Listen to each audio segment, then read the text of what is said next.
this seminar today on Hindu nationalism by Professor Julius Lipner. All of you have, of course, seen the circular and you are aware of the contents that are to follow, as well as Professor Lipner's manifold and long-standing achievements in this field. So I will not go through the process of repeating them. Just to say one thing which is not really given in the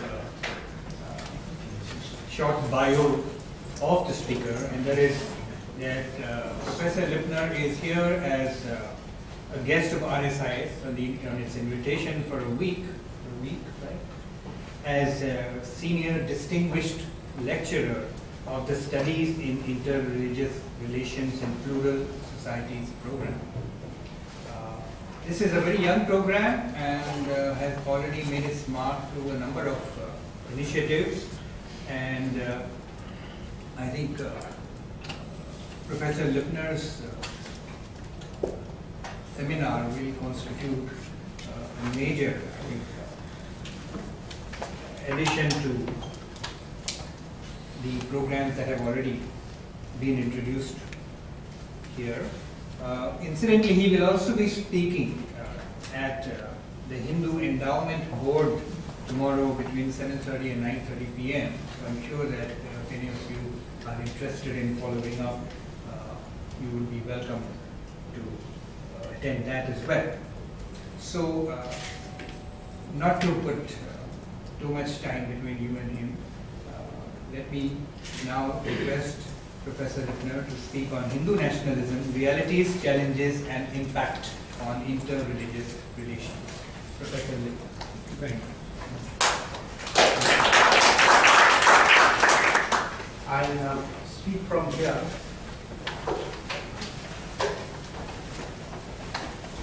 Well, thank you very much for the invitation to speak here. I received a very gracious and hospitable welcome.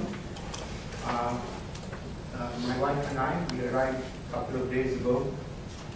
As I was telling our chairman, half my brain is still between Dubai and Singapore. The other half is with me. Because I've still got some jet lag, so I think we arrived on Saturday, and today is Tuesday. So I think I know where I am. And I'm going to, and I thank my host for such a warm and friendly and hospitable welcome. I will talk for about 45 minutes, and then there will be a similar period for questions. Can you all hear me at the back? Now, what I'd like to talk about, it's described as Hindu nationalism, realities, challenges, and impact on interreligious relations. When you talk of Hinduism and nationalism, then nationalism itself is not necessarily a religious term. But in the context of Hinduism, nationalism becomes a religious concept. And this is one thing that is coming to be understood more and more by scholars on the subject of India. I know in my university in Cambridge, there was a tendency to study Indian history and Indian realities purely from a secular point of view, without actually discussing any religious realities. And they found they couldn't do it, because they left out of consideration the elephant in the room, which is that in Hinduism, the religious dimension appears almost everywhere. So I will also be talking about the whole concept of fundamentalism, because we have to speak in religious terms, especially since the lecture talks about the impact on interreligious relations. So, in today's parlance, in today's discourse, nationalism is, as opposed to patriotism, nationalism is an exclusive and excessive commitment to one's own understanding of the future of one's country's needs, history, and ideologies. It's an ideological term, as opposed necessarily to patriotism. And therefore, we have to talk to some extent first of the meaning of the term fundamentalism, which is an extremely common usage in popular discourse today. One of the problems of talking about the non-Abrahamic faiths, like Hinduism, is that the models for religion that we operate with in Western discourse, in critical historical discourse, have been framed in terms of the Abrahamic faiths, especially Protestant Christianity. So our notions of society, our notions of what a religion is, have been framed in the 19th century and 18th century in terms of Western models, especially Protestant Christianity. And when you bring these models to bear on the non-Abrahamic faiths, like Hinduism, Buddhism, and so on, problems arise. The word nationalism, the word fundamentalism, these words have arisen in Western context. And they don't always fit with the non-Abrahamic traditions other than Islam, Christianity, and Judaism. And that's the first methodological consideration that we must have. We have to be methodologically aware when we are using these terms, which have their origin in these Western contexts and in these Western models. So the word fundamentalism, in fact, arose, you can pinpoint the date of the arising of this word. It arose from 1910 to 1915 in the publication of a series of 12 small matching books entitled The Fundamentals, a Testimony to the Truth, published by the Bible Institute of Los Angeles. And it arose in a context where, this was a Protestant publication, not a Catholic publication. It arose in the context of challenges to interpretation of the Bible, of the Christian scriptures, in terms of the growth of secularism, science, development of science, rationalism of the early 20th century, and in terms of the liberal theology of the German theologians who challenged doctrinal beliefs in Christianity, like the divinity of Christ, the resurrection of Christ, the Trinity, and questions like that. In response to that, this publication of these 12 matching books or pamphlets called The Fundamentals, the Testimony to the Truth, look at the subject, look at the title. In response to that, this was published between 1910 and 1915, and that's where the origin of the word fundamentalism arises. Now, how do you apply this to a religious tradition which is pluralistic, internally pluralistic, which doesn't have the same reliance on interpretative techniques and so on, like Hinduism? So already the first methodological problem arises. And we have to be methodologically aware as we understand these things.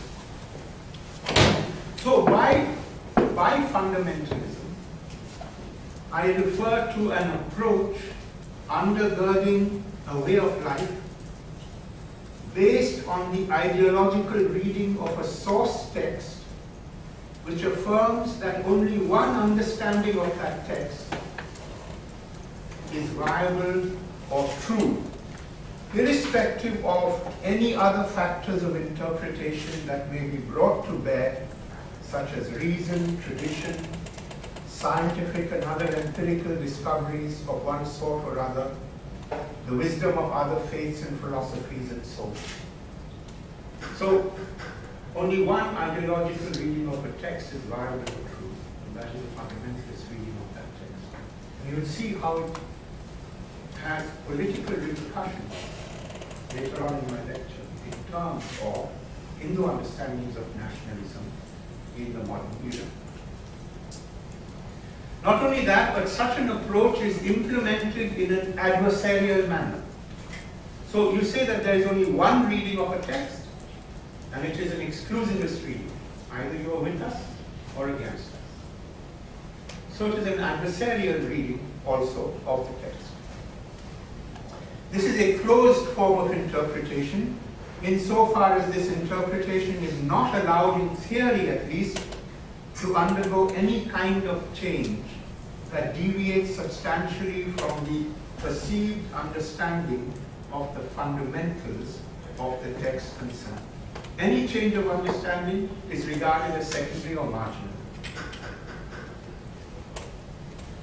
And now we have a different terminological problem. What does Hindu or Hinduism mean? There is an enormous ideological debate going on at present about the meaning of the term Hindu or Hinduism and who is a Hindu. And I think you will find very little agreement among many of the eminent scholars today about a definition of Hindu. Now this is important because the nationalists, the Hindu nationalists, insist on their own definition of what it is to be a Hindu in order to continue their project. Scholarship is not clear as to what the definition of Hindu is. I think the Indian Constitution says that anyone who claims not to be of another religious tradition in India is a Hindu. So if you say you're a Muslim, or if you say you are a Christian or something, then you're not a Hindu. But according to the nationalists, there's a very specific attempt made to define what a Hindu is. I will go into that also, because it has very strong political repercussions. But it is very important to use the word Hindu because it would emasculate a great many people if, in the affirmation of identity, if you say that it is too vague a word to label anyone by. And if there isn't a Hindu identity in the global interchange of news, information, allocation of resources, and so on, in the political, social, economic, religious, historical, and other spheres, if there isn't any identity as Hindu, then you have disempowered a very large percentage of the world population. Not only that, my book on Hinduism would not sell, because where would you put it on the shelves? And there's Buddhism, there is Islam, there's Christianity. There also has to be Hinduism. So it's very important to use the term, even though it is very difficult to define the term. And we are used to doing that all the time. If I ask you to define words which we use all the time, like love, like game, you will be struggling to define precisely the meaning of these words. Game, what is a game? How many people are necessary to play a game? What is love? You have to use it semantically all the time. So you don't necessarily need to have a very precise definition of a term to use it viably in everyday discourse. And Hindu is that kind of jagged term, with blurred endings, but a very important term to use because it imposes an identity on the people, and it is part of the self-description of 850 million people in India today. So these are some of the methodological points I want to make in the beginning. I can go on speaking for 3 hours, but I know that my chairman will only grant me 45 minutes. So I have to condense a bit. Maybe some of the things I cannot say will come out in your questions and the answers that I try to give. So I may have to rush a bit in making some of these points. So we come back now first to the base term of the word nationalism in the Hindu context, which is fundamentalism, used in this special sense. And there are two kinds in India of fundamentalism. Scriptural fundamentalism, this is why I wanted to stand,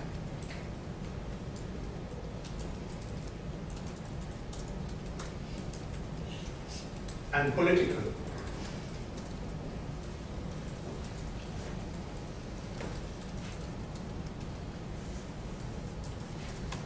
And the term nationalism in the Indian context encompasses both of these two. Let me say a few words on each, but more time will be spent on political fundamentalism, which is another term for nationalism in the Hindu context today.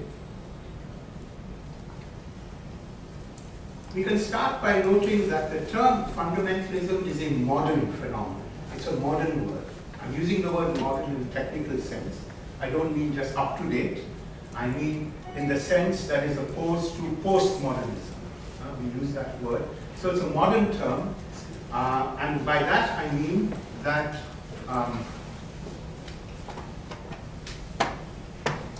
it is a kind of mentality that arose in the late 19th or 19th and 20th centuries, maybe even half a century before that, where there was a belief that reason could be used universally to come to certain cognition or knowledge.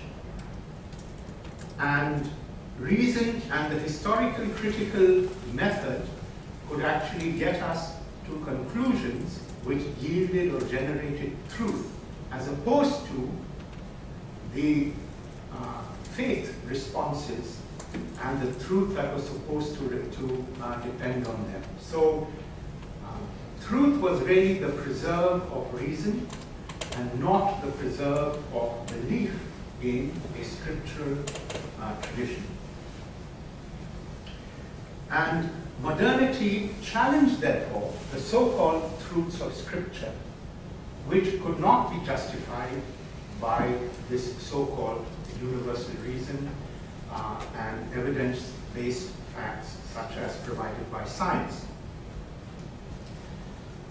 So, fundamentalism then becomes a retreat into a notion of faith that provides certainty in a world that is morally and otherwise uncertain. So, fundamentalism originally was a retreat into a domain of certainty which was preserved or protected from the challenges of reason and scientific critique.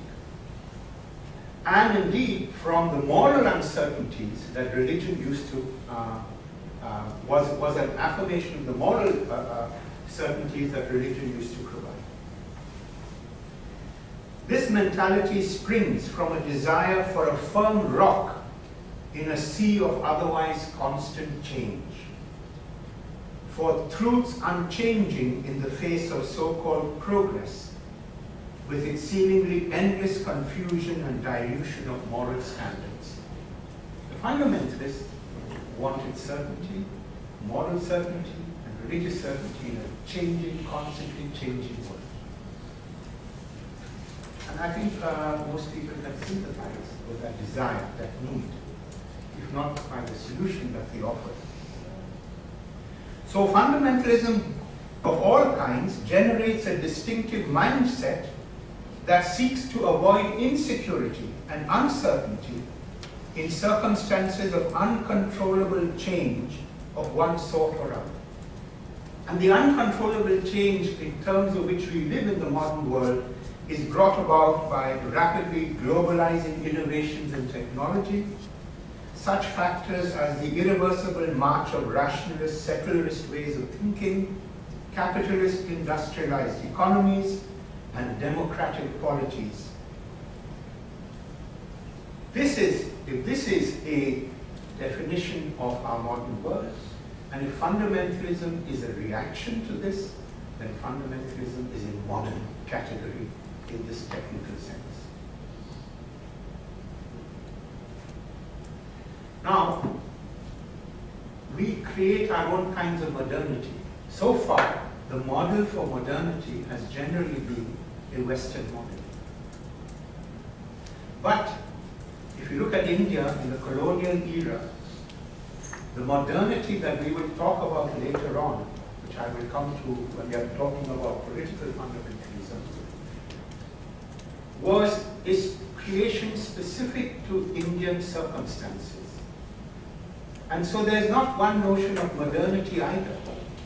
There is an Indian notion of modernity as it clashed with the West, and as Hinduism therefore was reinvented in the 19th century and became modern. There can be an African modernity, and there can be a Singaporean modernity. Certain things will be common to these different kinds of modernity, but we must not talk as if there was only one kind of concept of modernity, which is really a concept of Western hegemony. So what I'm trying to do is to say that there are different kinds of modernity which are specific to the context of different cultures and countries. And I will give an example of this later on. Modernity is now made a global category affecting different cultures in different ways. It is not just one simplistic category. Though fundamentalism has been born from the womb of modernity, it finds itself confronted today in many ways by the necessities of a postmodern environment. And we are now living, apparently, in a postmodern environment. And when modernity and fundamentalism rather clashes with postmodern environment, where there's a greater stress not on universal reason, but on perspectives. Your perspective is different from mine. Therefore, you will come to different conclusions from mine. We contextualize everything. We elevate the particular, not the general. That is a postmodern approach. When fundamentalism encounters this, then its trajectory is unpredictable, and it often leads to violence. And I'll say more about this later on. So let me now consider two kinds of Hindu fundamentalism before we move on more specifically to the political kind of fundamentalism which is identified with modern day Hindu nationalism. First, the scriptural fundamentalism. This we will pass over very quickly. One of the modern representatives, he is now dead, he died in 2007, of scriptural fundamentalism was Purushottam Nagesh Oak.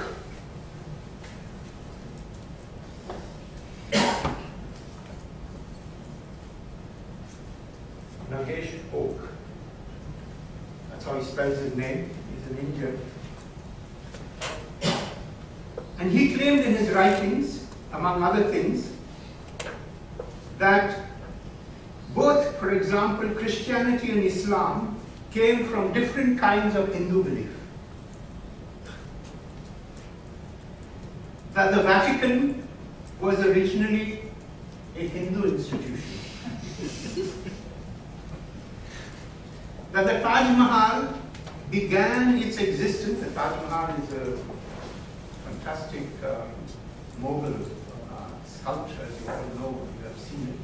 It began its existence as a temple to Shiva, before it was eventually transformed into a Muslim mausoleum, and so on. He said the very term Christianity comes from the Sanskrit Krishna Niti, the rules and the justice of the god Krishna. Krishna Niti led to the word Christianity. Now look what is happening here. What is happening here is that anything of value, worth preserving, worth valuing in our modern world, has arisen from ancient Hindu resources and institutions. And he knows this because he has absolutized the ancient language of India, which is Sanskrit, and the ancient scripture of India, which is the Veda. And if you don't believe me that Purushottam Nagesh Oak has written many books on these themes, you must read his book so that you can check for yourselves. I'll give you the exact title of his book.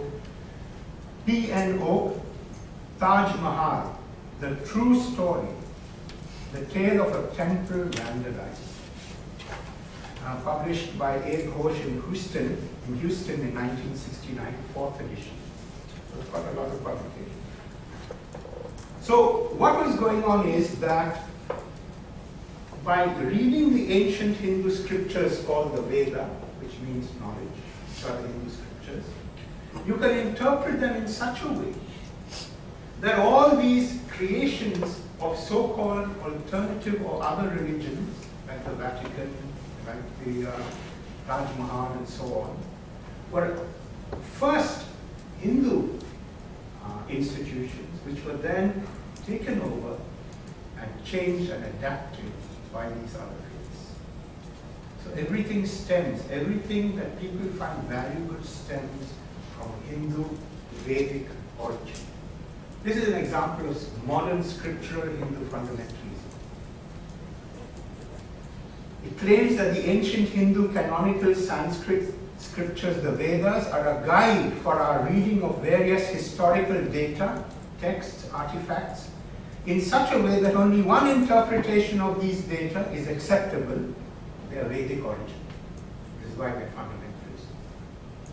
Now this is not only Oak's creation, the trajectory of scriptural fundamentalism in Hinduism, and of course this was always a minority view, goes back to the 19th century and the 18th century. And I'll give one quick example before I leave to show that there was a historical backdrop to all these fundamentalist views. Incidentally, many Hindu nationalists, in the modern sense of nationalism, accept this kind of argumentation. And I'm sad to say, because I cannot agree with it, here is a newspaper article. Indian Prime Minister claims genetic science existed in ancient times. Narendra Modi, Prime Minister of India. Hindu nationalists have long propagated their belief that many discoveries of modern science and technology were known to the people of ancient India. This is 5,000 or 4,000 BCE according to them. But now for the first time an Indian Prime Minister has endorsed these claims, maintaining that cosmetic surgery and reproductive genetics were practiced thousands of years ago in India. And as proof, Narendra Modi gave the examples of the warrior Karna from the Sanskrit epic the Mahabharata and the elephant-headed god, Hindu god Ganesha. He said Ganesha had an elephant head because of cosmetic surgery. Someone transplanted a head onto him. Now, you know, this is not something that is, this is the Indian Prime Minister who is saying these things. Modi went on, we worship Lord Ganesha. There must have been some plastic surgeon at that time who got an elephant's head on the body of a human being and began the practice of plastic surgery. We have lost these techniques in modern India. We have to reclaim them. Very important. This was ours first, and now we have to reclaim it. So it factors into Hindu nationalism. Because of course Modi is a supporter and sympathizer of the BJP, the Bharatiya Janata Party, which is a Hindu nationalist party in India and has a lot of power today. So all these things are relevant for the topic I'm talking about. And this trajectory of Vedic fundamentalism, if we can call it that, which has political repercussions even today. This started, as I say, in the late 18th and in the 19th century. And I give a very brief example. There was a Scotsman called Muir, John Muir, 1810 to 1882, who wrote in Sanskrit a text called the Mata Pariksha, the test of doctrines, where he tried to prove, according to reason, the modernist approach, that Christianity is the true faith. And this was challenged by a number of Hindu Brahmins. One of them, Nilakantha Gore, who said that reason cannot prove the truths that matter. Reason, upapatti in Sanskrit, conforms to scripture, shastra. Scripture does not conform to reason. Scripture is self-validating, swataha praman, whereas reason acts for the understanding of scripture. So the role of reason is to serve scripture. Scripture is self-authenticating. Reason cannot therefore challenge scripture. Reason can only support and authenticate scripture. Scripture is its own valid source of knowledge and truth. Thus, those things set forth in the Vedas are quite true. Reason only serves to make them clearer. That is the role of reason. It's an anti-modernist approach. It goes against the very notion that universal reason can yield truth. And scripture is something that must be taken by faith and therefore may not be true. So look at the relationship between reason and scripture in the Vedic fundamentalist mind or mentality. Scripture is swataha praman. It is self-validating. Reason only helps to clarify scripture. It is the handmaid of scripture. It cannot challenge scripture. And this was a very important debate that took place in the 19th century between Hindus, Vedic fundamentalists, you call them, and the Scotsman, John Muir. And when you come to the later in that century, you have the famous reformer, Dayananda Saraswati, 1824 to 1883, who maintained that the Vedas provide the blueprint not only for all religious truth, but also for all scientific discourse. The Vedas yield the totality of knowledge, according to Swami Dayananda Saraswati. Again, he looks back to the Golden Age, which is a very common move in this way of thinking. In the Golden Age of Vedic India, Dayananda affirmed, vehicles were propelled mechanically by the combination of fire, water, wind, etc. I'm quoting him. Some texts were shown to propound the theory of the relatively new process of telegraphy, and others were said to explain the principles of mechanical locomotion by means of steam and electricity. These are the scriptures, going back 3,000–4,000 years. But we have lost this knowledge, and we have regained it, and the West claims credit for it. This is all the background, the backdrop, this mentality, this way of thinking to some extent of modern Hindu nationalism. That's why it's very important to get the historical trajectory of what is going on. And here again, here is Dayananda Saraswati's reasoning. If there were no single book, the Veda, that has its full logical justification within itself, then it would be impossible to decide the truth or untruth of all other books, because they disprove one another. And doubt could not be overcome. And we want to overcome doubt.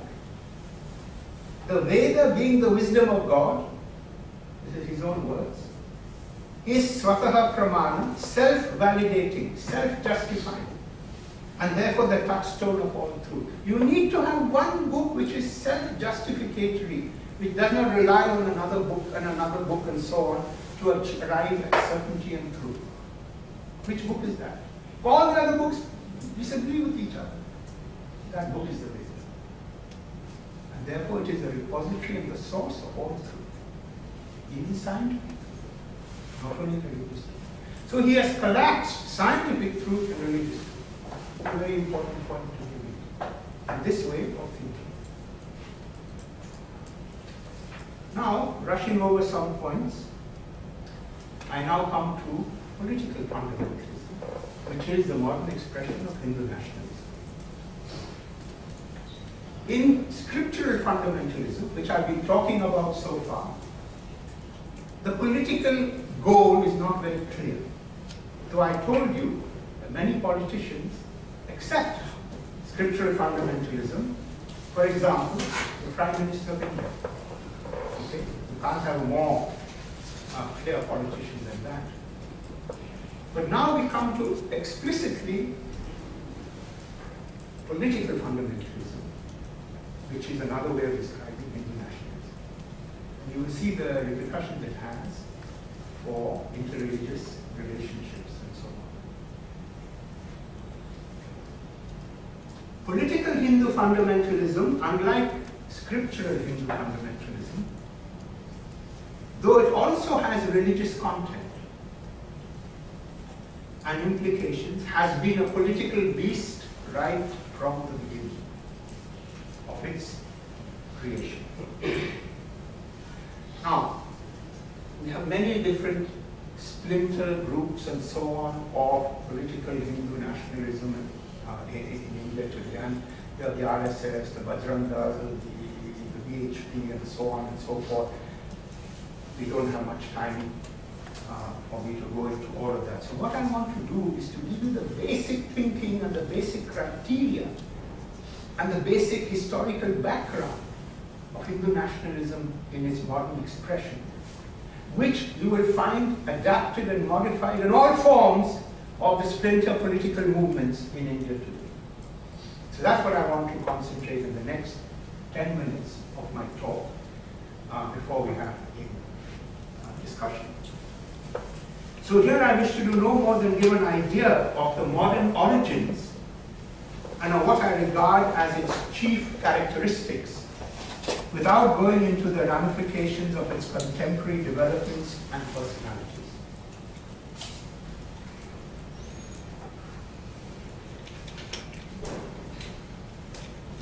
Traditional Hinduism, and that's what I'm going to talk about tomorrow in my public lecture at the Hindu Endowment Board, AGB, that's what we call it.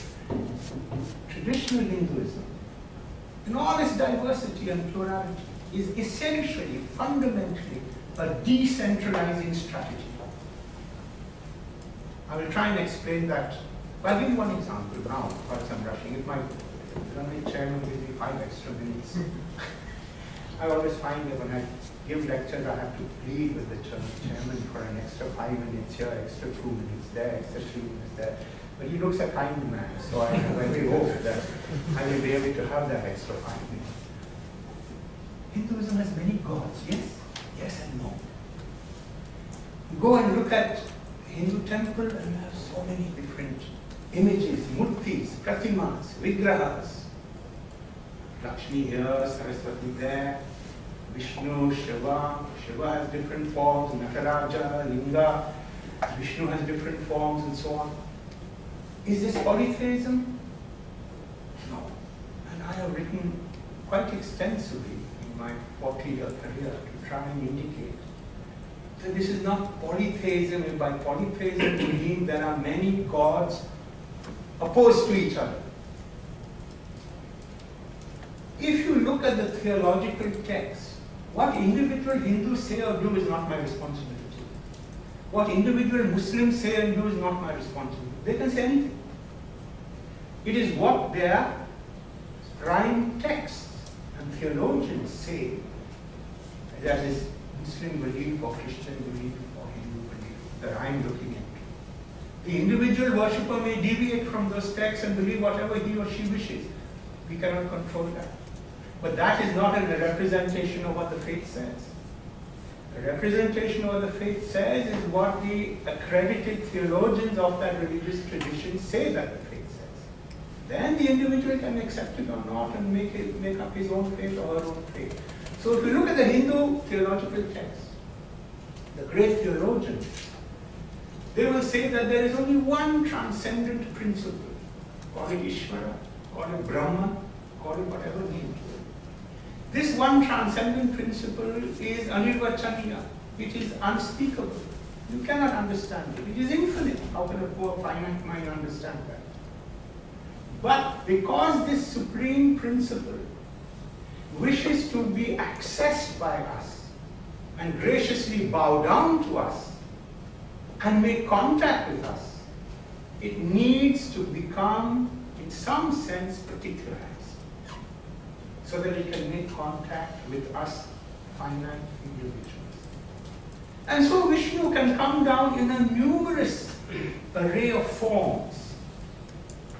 Krishna, Rama, so on and so forth. The goddess can come in a numerous array of forms. There are different strands of Hinduism where the supreme principle is either male, in human terms, male or female, goddess or male. If we talk about the supreme being of Christians, we always use he.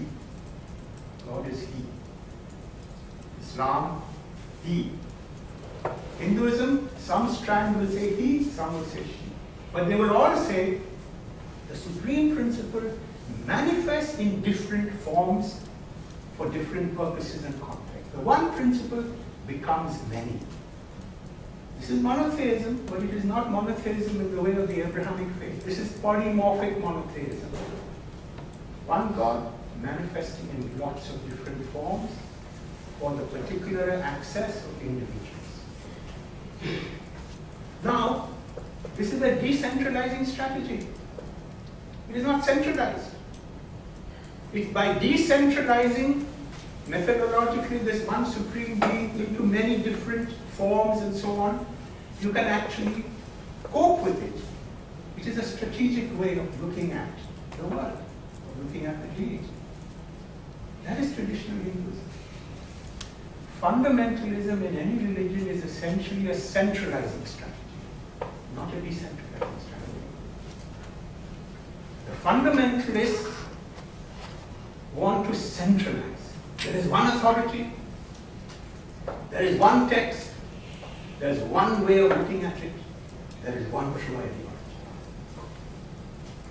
So this is a very important difference between traditional Hinduism and modern forms of Hinduism which you find in the fundamentalists.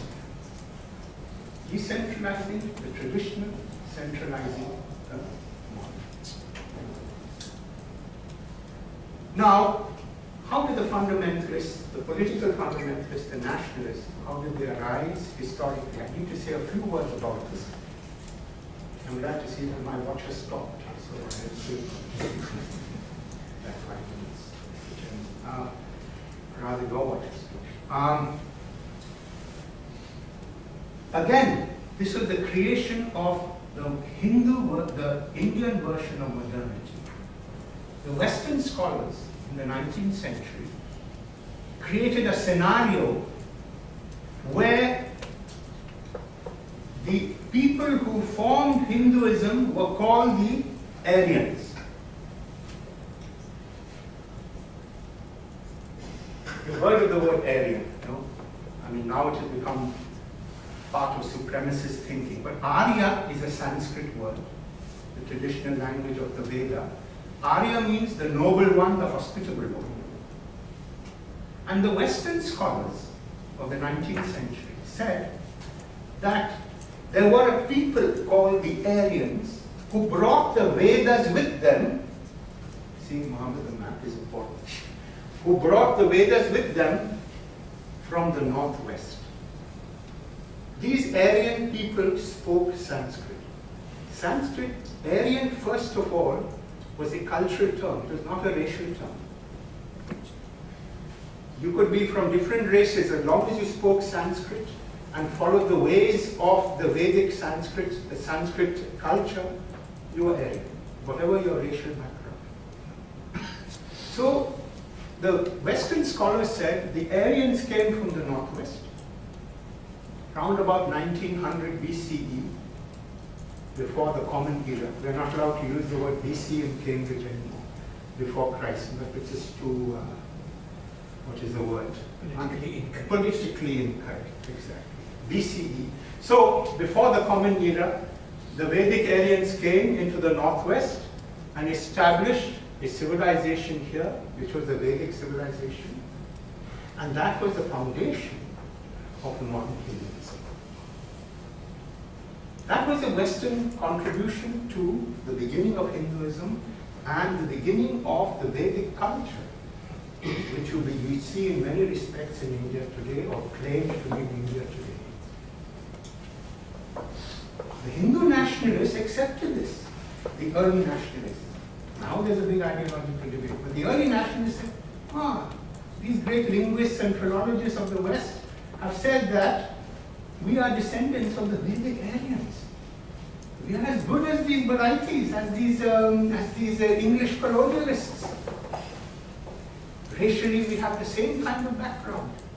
They were glad to accept it as part of their weaponry in trying to seek self-rule. They're not less in any way. So they accepted this and created a new structure, conceptual structure. You can see how modernity in India has its own specific qualities and criteria, as different from modernity, say, in Africa, or modernity perhaps in Singapore or other places. So modernity itself is a culture-specific term. And in India, this is how the creation started. So you have at round about the beginning of the 20th century, 1900s, 1920s, 1923, 1927, all this is going on in the Indian context at that time.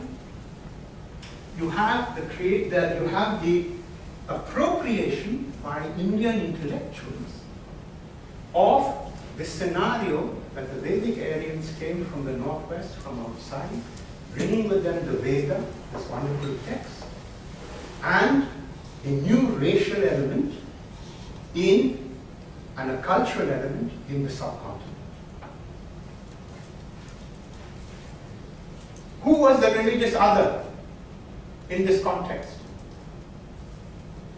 In the modern context, all those who could not claim lineage or origin from the Vedic Aryans. This happens to be the Christian and the Muslim. Because Islam was in India, Christianity was in India already. I know if there are any South Indian Christians here, please forgive me, but the South Indian Christians say that the Apostle St. Thomas brought Christianity to India. There's not absolute proof. I ask your pardon if it's offended some souls to believe that the Apostle of Christ, St. Thomas, brought Christianity to India. That is the tradition. It is possible, but it is not proved. But certainly we know that by 3rd or 4th century, there was a Christian presence in India. It was an established presence. So they were in the land for a long time. They were not part of this scenario. And of course, from the 8th and 9th century, you have Arab traders, then you have Muslim presence in India, which began to grow and then develop under Mughal rule and so on and so forth. They were not part of this scenario. So the religious other and the cultural other, the religio-cultural expression, in the fundamentalism. The religio-cultural other was Christian and Muslim. In terms of political differences, already in the early 20th century. very quickly, within the 3 minutes that the chairman will still give me, I want to say that it was in 1923 that a very important text was written, which was the base text for Hindu nationalism in India today.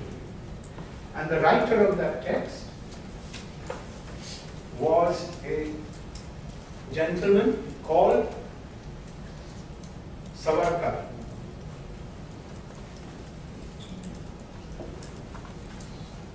So Veer is not his proper name. Veer means hero, which is a designation. Savarkar's dates are 1883 to 1966, and he wrote a groundbreaking tract for the ideology of subsequent Hindu political nationalism, entitled Essentials of Hindutva. He didn't create this word, it was around, but he gave it enormous trajectory and power.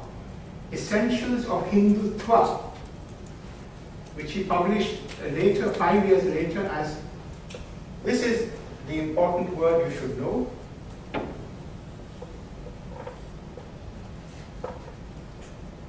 Hindutva.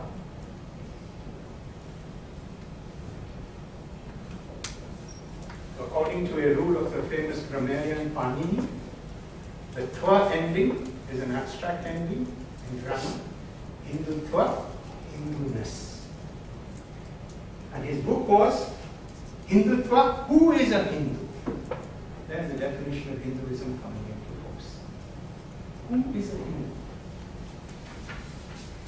And this book is the source text for all modern political nationalists, even though they may not know it, for all forms of political Indian nationalism in the subcontinent today. This tract of Veer Savarkar. Hindutva, who is a? He wasn't concerned. He says a Hindu is not someone who believes in Vishnu and Shiva and doctrinal belief he completely threw overboard. He said there are so many that does not define a Hindu. That does not define a Hindu. He accepted the Aryan immersion in India, what the Western scholars had provided for him, who brought the Vedas into India.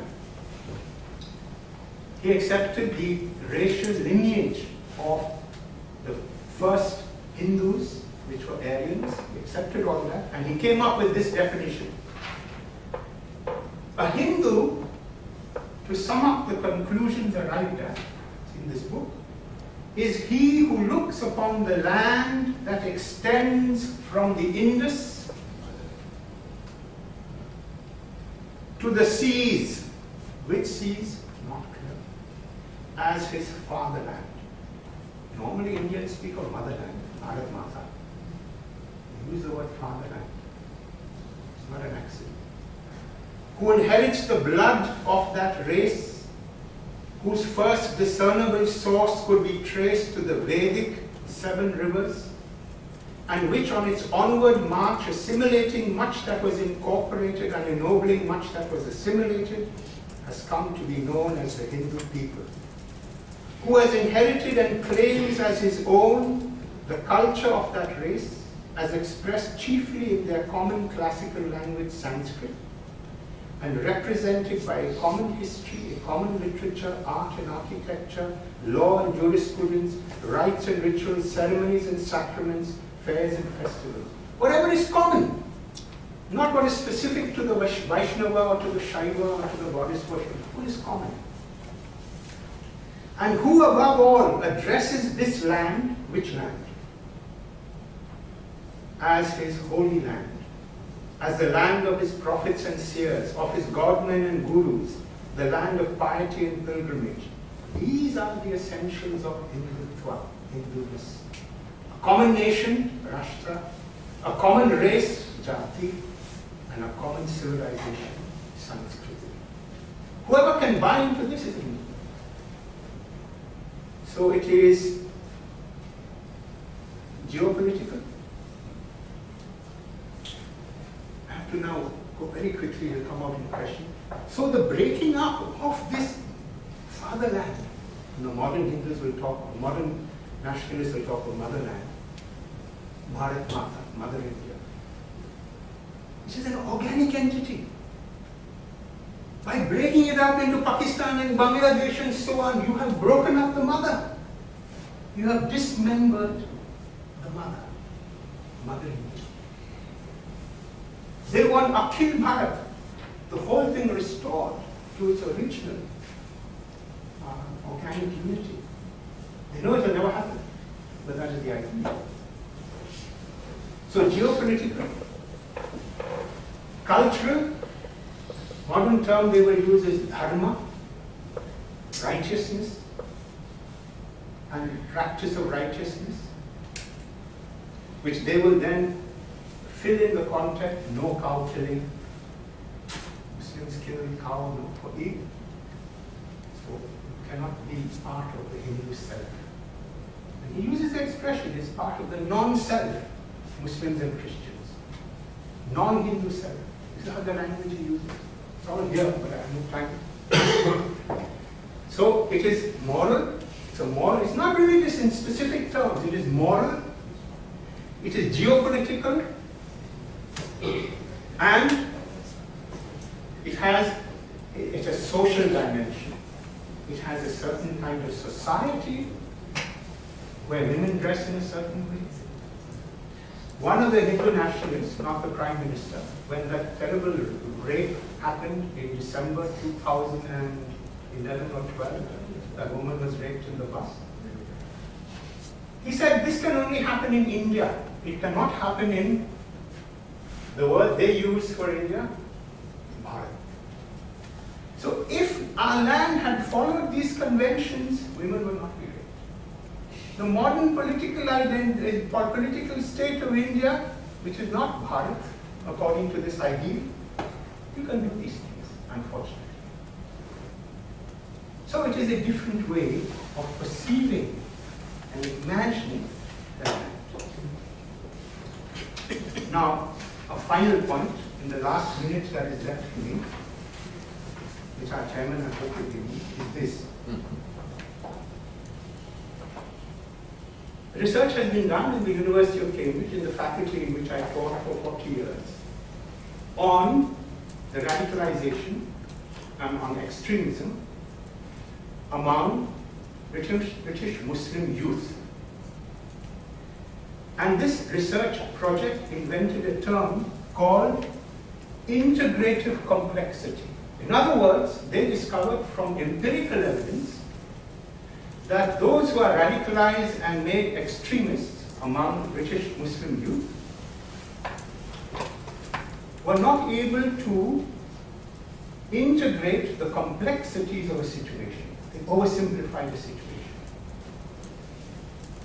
So morally, this is the only way of believing in or practicing the beliefs of the Quran.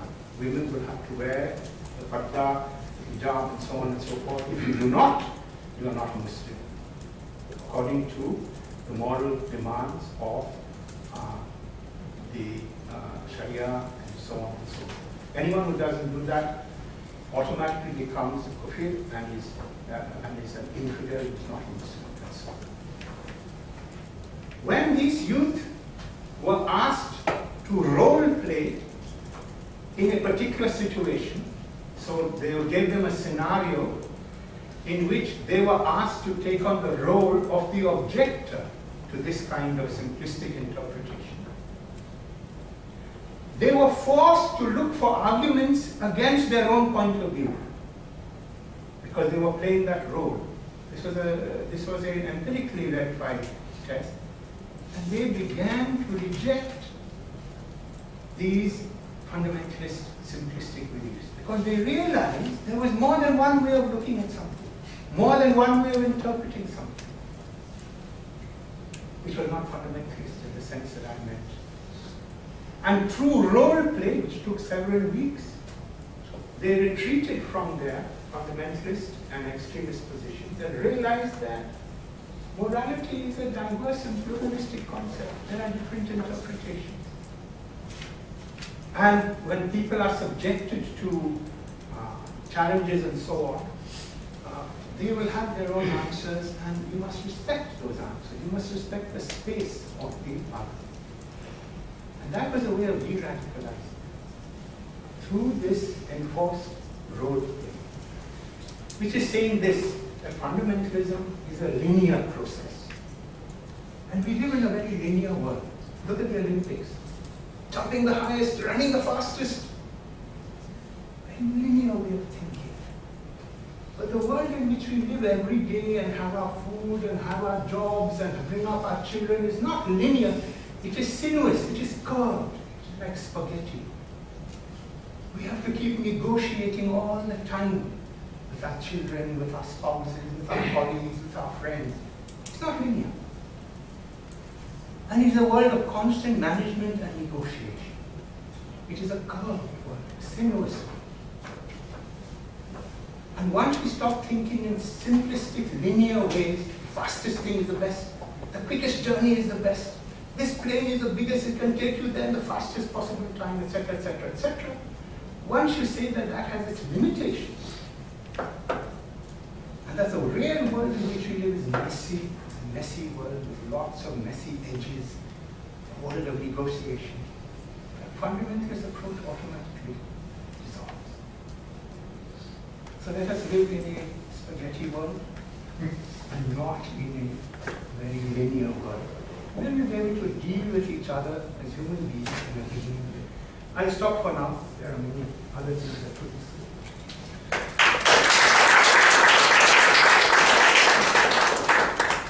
Thank you, Professor Lipner. We have about half an hour for questions, answers, comments.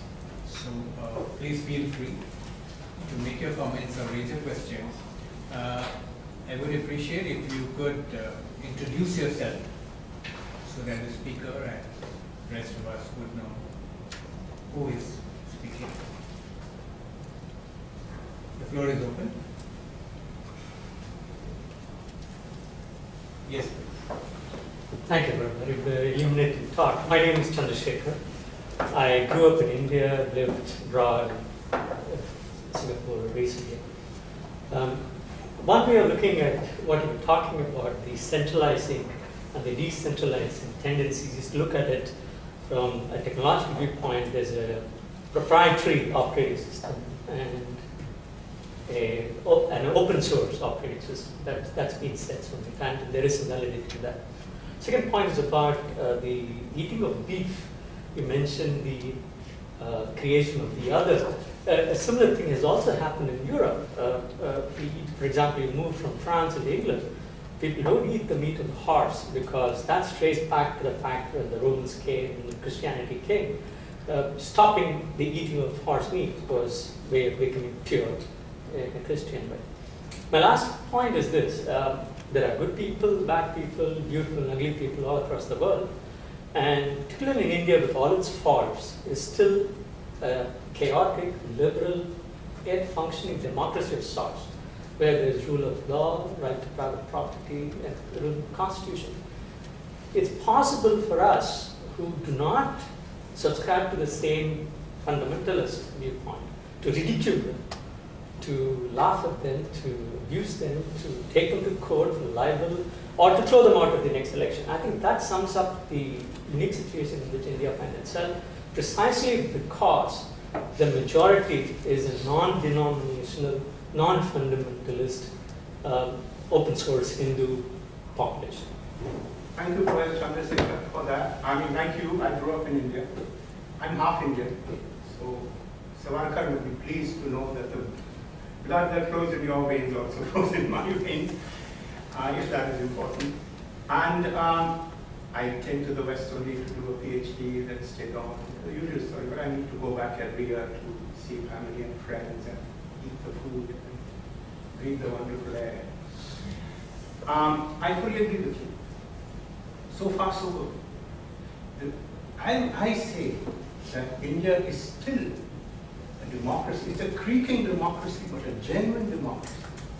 It is still so because the decentralizing traditional strategy of Hinduism still functions. Still functions over the land. So there I'm in full agreement with you. And all I say is a word of caution about new tendencies, centralizing tendencies, under the term nationalism, fundamentalism, whatever, which have arisen in the land, which I don't think is true to the historical trajectory of Hinduism at large. Because precisely Hinduism continues to function as a decentralizing strategy. And so you can have this political stability. Space is created politically because of the essential decentralizing foundation of Hinduism. Space is created politically for many parties to cooperate and work together. My fear is that if, contrary to tradition, and who knows the future, if a centralizing political force and mentality came to the fore in the subcontinent in India, it would be a very different kettle of fish. Again, I do not evaluate. I mean, you may have guessed that I would regret that for the reasons that you yourself have given. But this is a possibility because political power in the land now is wielded in important ways, not necessarily supremely, but still in important ways, by the centralizing strategy. And that's my worry. It's a worry for the future. And I try to lay bare the fundamentals of what is going on in order to make clear what alternative trajectories can be. So I fully agree with you. The Indian electorate is politically savvy. It chucked out the BJP once before. India shining. Well, they didn't think it was shining for them. And the alliance, Congress alliance came. They got chucked out. And now BJP has come back again with its own alliance. As long as the Indian electorate is in charge and remains in charge in the way it has, that's what that democracy can function properly. But what I'm trying to do is lay bare the historical background and some of the implications of the centralizing strategy of Hindu nationalism as it is manifested. But I agree with the sentiments that you expressed. Yes. Yes, sir. Thank you for the lecture. My name is Maxim. I'm from the Non-Traditional Security Center in RSIS. My question was, when you've looked at the Hindu fundamentalism and nationalism that is coming out of India, just curious to know what you think are the trajectories in terms of foreign relations that India is now projecting. So now with Modi in power, do you see that there is a different trajectory in terms of the relations with neighboring countries or even beyond? You see, one of the strong points of certain kinds of fundamentalism or fundamentalists who are implementing ideally one policy, but in fact are actually very pragmatic. One of the strong points of certain kinds of fundamentalism is a certain pragmatism. When the Shiv Sena was in charge in Maharashtra, in Bombay, the ideology was pretty rigorous and exclusivist. But they even realized that if they implemented the full ideology, the routes, the bus routes would not work, the various other trade routes would not work, and therefore pragmatism overtook the situation, the ideology. And I'm hoping that the same thing will happen with Modi's government. A pragmatism, because what Modi wants is increase in GDP, what he wants is improvement in India's industrialized capacity and so on, business and so on and so forth. It's a very pragmatic thing. It's got its own rules and its own laws. And I think that, and he's an intelligent man, in spite of this talk about cosmetic surgery and so on. I think that what will happen is that pragmatic objectives will precede ideological ones. And this is my hope. Because if that is the case, then the ideology which may be suffocating, centralizing, may be sacrificed as and when the industrial and the economical objectives need to be implemented. So, but it's too early to say. He's been in power not for very long. So we have to wait and see. Certain things, you know, someone was telling me yesterday, I think the Ambassador Ong was saying yesterday, he was invited to a talk, and his predecessor, Manmohan Singh, you know, was also in a similar situation, and the talk overran by half an hour, whatever, questions and answers and so on. Manmohan Singh stayed there, and in the way, you know, Indians sometimes operate in cosmic time, and that is what I'm doing now. And Manmohan Singh sat there and said, okay, you know, half an hour later, and so on and so forth. But Modi said, you called me at 6. This overrun, got up and walked out. I'm for that. Don't all of you get up and walk out now. Can I just follow on your question, Yeah. on your reply really, and that is that could one say, I mean, that in fact Hindutva, political Hindutva, is really just a mobilizing strategy, but when these forces which represent that come to power, they don't have an ideology which they can implement, and therefore Hindutva as a political force will always remain superficial, even if it is violent. I'm willing to embrace you when you say that, because that is my goal.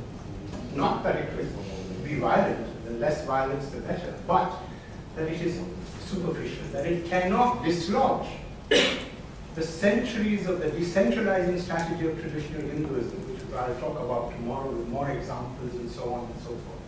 And that it is, as you say, a mobilizing strategy. It is an ideology with a limited objective. The problem is that the more intelligent implementers of this ideology know that. How many people who claim to follow that ideology think in that way? The foot soldiers may not, and that's where the violence often takes place. So there is a gap between mobilizing ideology-wise, those who think about this in those terms and say, right, what we have got now is political power, let's now implement it for the good of the whole country, and between many of the foot soldiers or the lower personnel, managerial personnel who say, no, we have to implement this ideology quite strictly. And I'm not sure what that collision will generate. So I'm prepared to accept that in many minds it is a mobilizing strategy, but it is there. There's been a lot of writing about it, there's been a lot of rhetoric about it, there have been meetings and so on. You've got Uma Bharati in her saffron robes and so on, who says, I've got a quotation here, when the Babri Masjid collapsed. Yes, I'm prepared to take responsibility, quoted in the Statesman or something. Yes, I'm prepared to take responsibility for what happened. And with her, Sathi prose and so on. So, if the picture were as clear as that, I would be more cheerful than it seems to be. But this is a good point. My name is Ranvi, and I work in a private sector here. Thank you for a lovely lecture, very, very insightful. If you stick exactly to the subject that you raised, I have 2 points I need your help with. Basically, it is about religion. Fundamentalism is a strict definition of religion, like you said, a linear thinking. It is required by perhaps a lot of people, and I wonder if I'm being arrogant when I say that a man of reason can live with the spaghetti. And if you do not have a fully trained population, you've got a large group that you can push your fundamentalism on. One, can we break up the need and the use of religious platforms, and does that explain where we are in India? Second is the aspiration ultimately will come. It's not very evident right now. The need to express the Indianness, the Indian culture, and to uphold it. Some of the struggle that comes is the westernization which part of the community struggles with. The debate, political one that you started, I think we can continue for 3 days. It's very interesting. A small comment I would like to make there is India, I think, voted for development and Namo's promises. They did not vote for Hinduism. And if the Sangh Parivar starts thinking that they got the mandate, they will get the same thing. Thank you for that, Ranvi. Yeah? Yeah. Well, this, what I managed to say in 50 minutes, and that extra 5, maybe 6 minutes, 7 minutes that I was given, is half of what I would have loved to have said, but I did not have the time, so I had to condense. I have a tremendous respect for the Indian electorate. I said that they may not be educated in the Western sense of having numeracy skills and literacy skills, but that is, of course, now that lack of education is declining.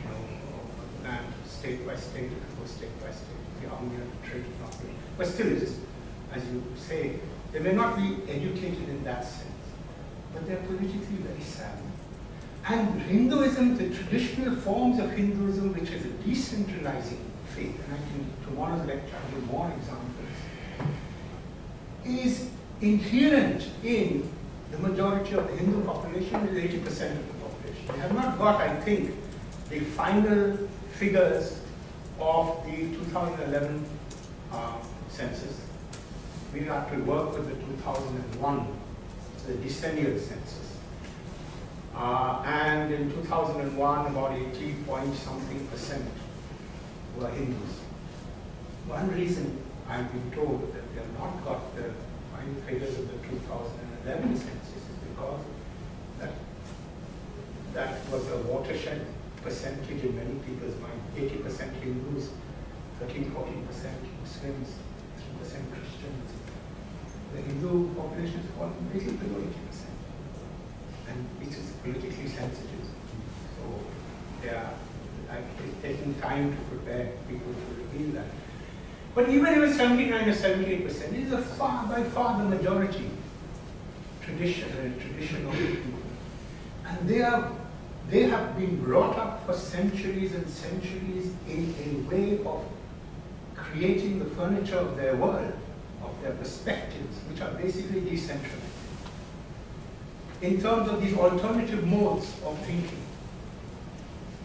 it comes out in religion, it comes out in the disposition of space and time, and so on, which I'll talk about in my lecture tomorrow.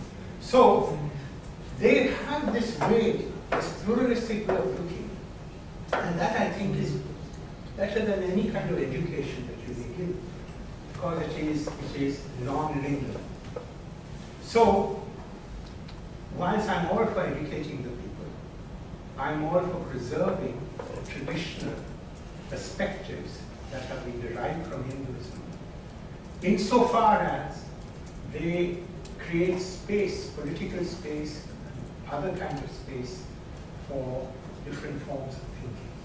So I have hope, and I have hope in the way our chairman has mentioned, Professor Chandrasekhar has mentioned, that India will come through, that there will not be a revolutionary change in the sense of leaving the decentralizing strategies of the past, religious, political, and otherwise, and come to a centralizing strategy. The common sense will prevail and the tradition will prevail. So there's space created for Muslims and Christians, the religious other, which in fact is the case in India today. I grew up in India. I have described myself as a Hindu Christian personally because I learned so much from 40 years of studying Hinduism, which has shaped so many ways of thinking in terms of my overall Christian perspective. And so I never felt that I did not have the space to live and practice as I was. So I didn't feel threatened in any way. So I think you're right in so far as you say that have hope for the future, and we can, and that education will not displace the education that has been given to Hindus through Hinduism in its traditional roots and legality. So that's Thank you. I'm Ben Ardi, setting myself. Roots in India, but now more culturally Malay, Singapore. But proud to say that in fact after 40 years since my first class visit to South India was there last week to look at South India. I'm very fascinated by your interpretation of scripture nationalism as against political nationalism. I'd like to raise two questions.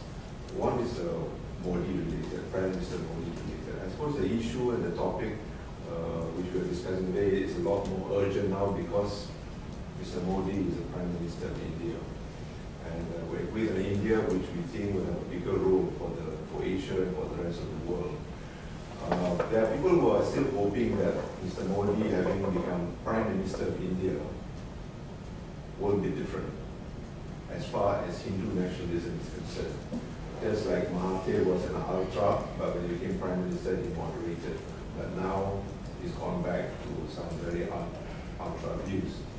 So what is your reading of Hindu nationalism as far as Mr. Modi is concerned, for the kind of plans he has for India, the development rather than the Hinduism that was a guiding force for BJP to come to power?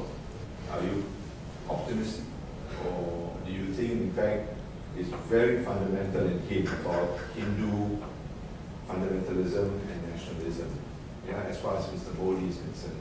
The second question is actually, how does Hindu scripture fundamentalism and political nationalism feature when India was under the Mughal rule? Because Islam was actually, Muslim was the political power. How was Hinduism or Hindu nationalism reflected, and how was it managed by the local powers? Let me look at the first part of your question, Mr. Narendra Modi as Prime Minister. See, when Modi was Chief Minister of Gujarat, the business in Gujarat flourished. Modi's objective is industrial, financial, business success. When that terrible incident happened with the burning of Muslims in the train and so on, and those riots broke out in Gujarat, it did not spread to the rest of India. This is the decentralizing point that I'm trying to make, a political thing. In other countries, more used to a centralizing political strategy and more used to centralizing way of thinking, may have spread through the whole land. It could have been infinitely worse in India, but it was more or less confined to Gujarat. Now, Mr. Modi, I think, is a pragmatist. I mean, this talk about Ganesha's head being part of cosmetic surgeries is embarrassing, but it's not going to affect his financial, economic, and industrial strategy. I don't think so. That's the point you are making. Basically, it is a superficial thing. It may be embarrassing in one point of view, but it is not going to affect his strategy for making the country more prosperous. I believe so. I think he's eventually come down on the side of pragmatism. We'll wait and see. We'll wait and see. The moment he starts to implement the Hindutva ideology, which many of his lower echelons are keen to implement, the moment he gives the go-ahead for that, there will be disruption in the land, there will be all sorts of problems, and the business strategy, financial strategy will suffer. Modi is not prepared to do that, in my view. So these are sops, what he says about religion. You may believe it personally, but they are basically sops to the ideology. They're not going to change, I don't think, the industrial and financial policies that he has in mind for India. So that's an answer to that question. The other question the Mughal, yeah. Nationalism is a modern term. So I don't like to project the word nationalism into Mughal times. It's a very modern term, the political state and so on, these are all quite 19th century terms that flourished during that period. But there was a proto-nationalist, if you want to call it that, a proto-nationalist reaction against certain aspects of Mughal rule. You didn't get this reaction against Akbar. You didn't get this reaction against other Muslim rulers. You got this reaction when certain kinds of Muslim rulers imposed the jizya tax and so on and so forth. Most of the Mughal rule sort of ended about here. The south, Vijayanagara and so on, was largely intact in terms of its own political modalities and ways. So,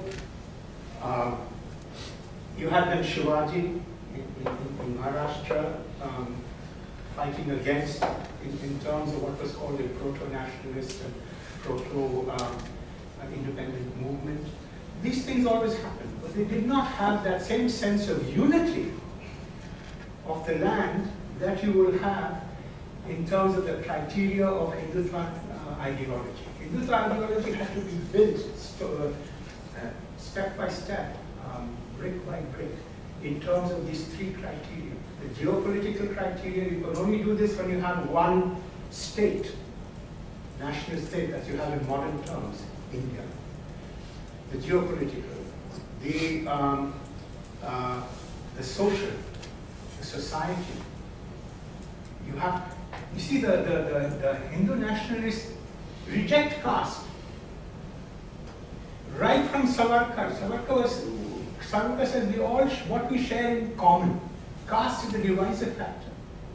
And all the ideologues of the Hindutva ideology, in theory at least, reject caste. They say if you keep caste, then go back to the original Varna system, the Brahmin, the Kshatriyas, the Vaishyas, and the Shudra. But this is only in terms not of birth, but of quality of life. A Shudra or a slave is one who is enslaved by his passions, not who is born in a certain way.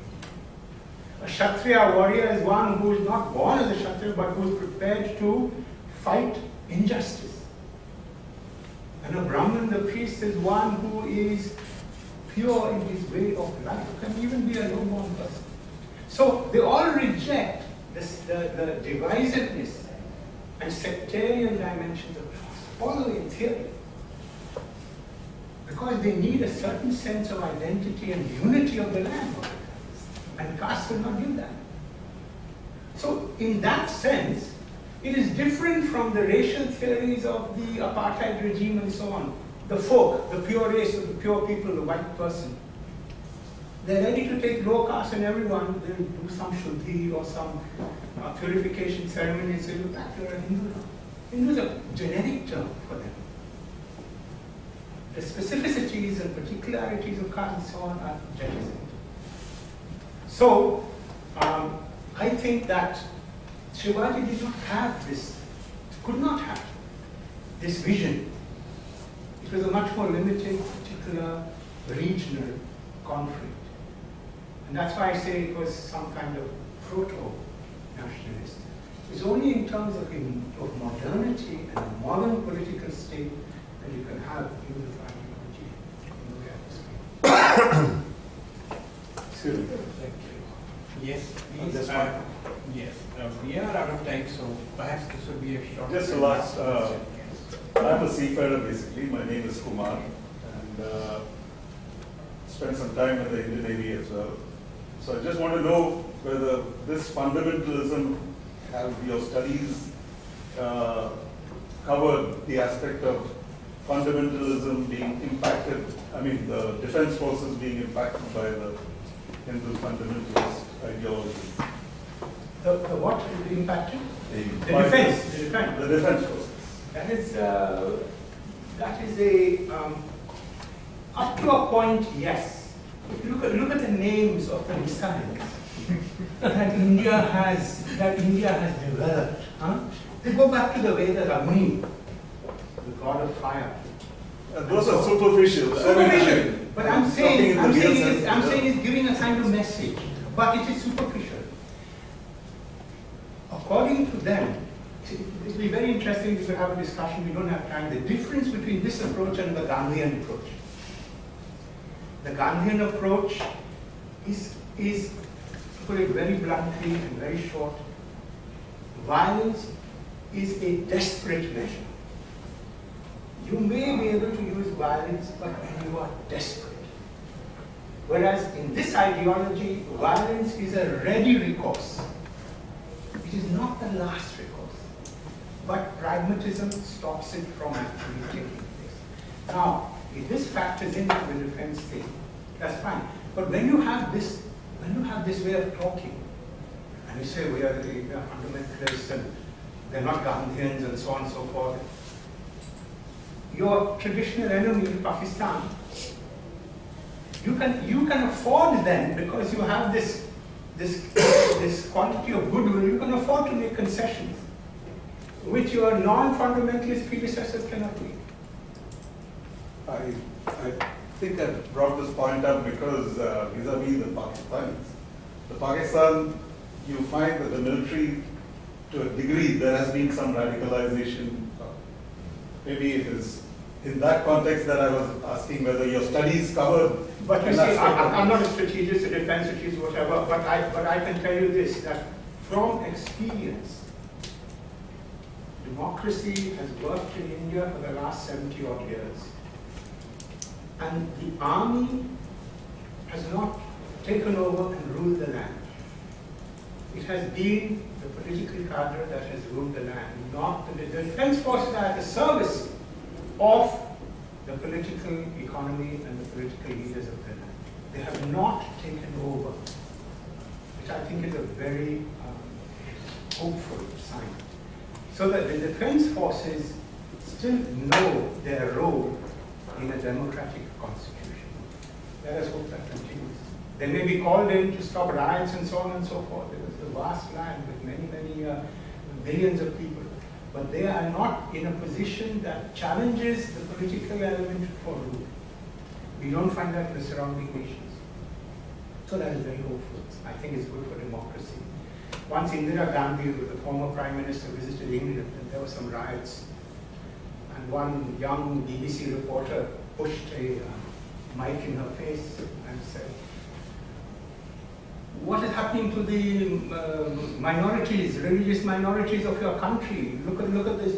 She said, "Young man, our minorities are larger than most countries' majorities. So we have very great problems to tackle and to deal with. But we are managing to do that in a democratic system." Thank you. Let me just bring out, I think, 2 or 3 points which are of value. This has been a really stimulating lecture. I think it has done 3 things. One, it has given us insights into the essentials of what is happening vis-a-vis political fundamentalism in India in ways that we wouldn't get from the usual sources of information that we have. In a broader sense, it also, I think, provides us insights into the larger patterns of fundamentalism and its strategies, political strategies and processes, gives us some capacity, which I think your program is trying to do, to have a comparative perspective on these processes. And the third thing, I think, which remains with us very strongly from all that you said, is this whole question of how in times of great social change, degree of turbulence, fundamentalism has essentially one thing to offer, and that is a sense of certainty, while which has a tremendous symbolic appeal, but which, as you also note, in effect, it is not the kind of certainty that will provide us with food on the table. So that tension between symbolic certainties and the larger real problems of uncertainty, that is something that is being constantly played out in our society. So thank you very much, and may I ask all of you to join me. Thank you. coming up, it does me more than justice. And those are wonderful questions that you asked. Thank you. Thank you very much. I should thank you.